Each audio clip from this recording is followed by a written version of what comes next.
Ni sana leo tuko hapa Kanyambora kuomboleza na familia ya aliyekuwa seneta wa Embu, rafiki yangu Lenny Kivuti, ambaye amempoteza kijana wake Eric.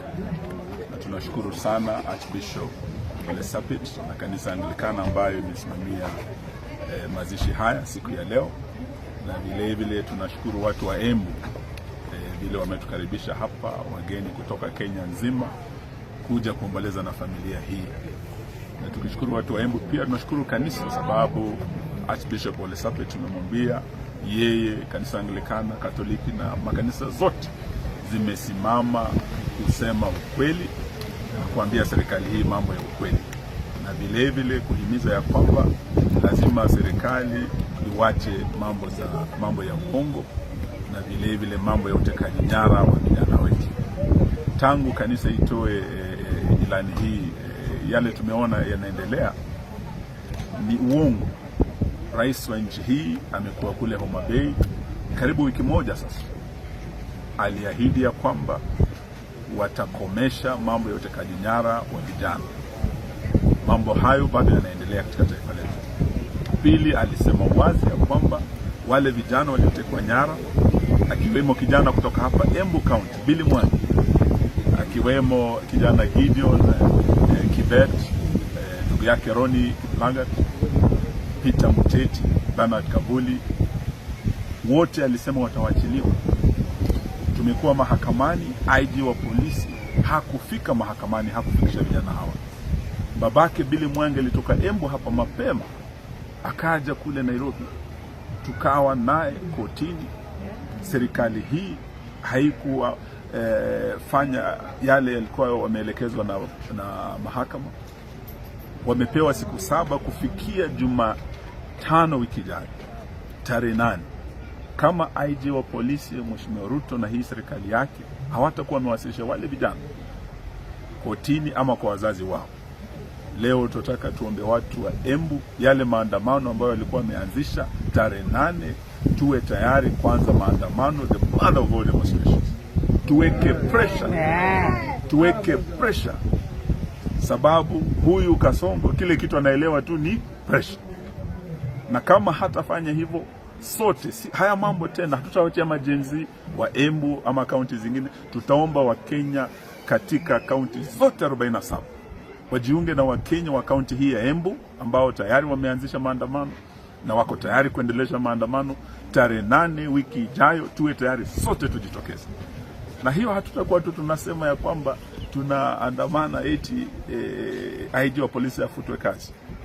Kome alikuwa IG wa polisi, aliwa majenzi, akakoma kuwa IG wa polisi, lakini majenzi wameendelea kutekwa nyara. Inaonyesha ya kwamba sio IG wa polisi ndio shida, sio Rigathi Gachagua ndiye ametolewa kama deputy president ndio shida. Shida ni yule rais mwenyewe ambaye aliapa kulinda mali na maisha ya Wakenya na kuitetea katiba hii, na sasa anakiuka katiba hii, anasema mambo ya uongo na anawacha watoto wanatekwa nyara na kuuawa. Hayo ndio tungependa tuseme tukiwa hapa, na tuombe ya kwamba isikuwe ya kwamba kijana hata mmoja kwa wale 6, isiwe ya kwamba kijana hata mmoja, hata nywele ya kichwa chao kimeguswa ama kimeumizwa. William Ruto will hold you personally responsible for the life of these young Kenyans. Today we are mourning a young Kenyan here. We are sad we lost him, but we are not going to accept that you can go on abducting young people, killing young people in this country because they are criticizing your government. When the church said this government is corrupt, that was over 2 weeks ago. Today, from the latest ranking of the most corrupt presidents in the world, not in Africa, William Ruto is the 2nd most corrupt president in the Republic of Kenya. Haya sio mambo yamesemwa na majenzi hapa.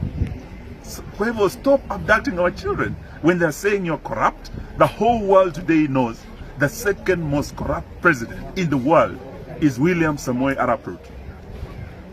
Haya ndio tumesema. Kwa hiyo orodha ambayo Ruto umewekwa haileti heshima kwa taifa letu. Na ndio sababu tunasema usipokomesha mambo ya abduction, mambo ya corruption na wizi, we are going to say from the 8th that Ruto must go and we'll all come out to call for your resignation. Sababu wale marais wenzako kwa hiyo orodha, akiwemo yule wa Syria, sasa sio rais tena, alitimuliwa. Akiwemo rais wa Bangladesh, prime minister sio kiongozi wa nchi tena, alitimuliwa. Kwa hivyo inaonyesha kwamba ni wewe tu umechelewa usipowacha yale maovu unatendea wa Kenya. Haya ndio kuanzia wiki ijayo we'll say enough is enough. Asanteni sana. Kuhimiza yale ambayo naibu wa rais wa pili wa Jamhuri ya Kenya Mheshimiwa Rigiji amesema hapa Embu siku ya leo. Ni jukumu la serikali kulinda maisha na mali ya raia wake. Na hiyo serikali inaongozwa na none other than William Samoei Ruto. The buck stops with William Ruto. The buck stops with the IG of police. Kwa hivyo hawezi, wakati tumesema stop the abductions, yeye amesema kwanza hakuna abductions in Kenya. Huo ndio uongo wa kwanza alisema. Na aliambia dunia nzima that there are no abductions in Kenya. Juzi akiwa Homa Bay amekubali ya kwamba utekaji nyara uko, lakini amesema ata release hawa vijana. Na tangu waseme uongo watatu ni kwamba wiki moja baada ya kusema vijana hawajaachiliwa. So kwa hivyo tukisikia ile upuzi ambao tumesikia ndugu zetu wa broad based government wa UDA wakiongea Bungoma wakiwa na mheshimiwa rais, tuambia bwana rais, tunajua UDA umeambia watu wa Embu na nchi hii uongo, lakini watu wa UDA mwache udaku. UDA mwache udaku. Haiwezekani ya kwamba sasa badala ninyi kufanya kazi ambayo majukumu mmepewa kikatiba kulinda maisha na mali ya Wakenya, mnaanza kusema eti hii mambo ya abduction ni Gachagua ndio anapanga, sijui upinzani ndio unapanga abductions. Hii ni udaku watu wa UDA. Take your work serious. You are in government. Don't pass the buck, bwana Ruto. The buck stops with you. Mambo ya laumu Rigiji, sijui nani kwa upinzani, hiyo tunasema ni udaku wa UDA na hatutakubali. Take responsibility. And if by Wednesday, the 8th of January 2025, Billy Mwangi from Embu and his colleagues have not been found, bwana Ruto, be ready to resign na hiyo serikali yako. Asante sana.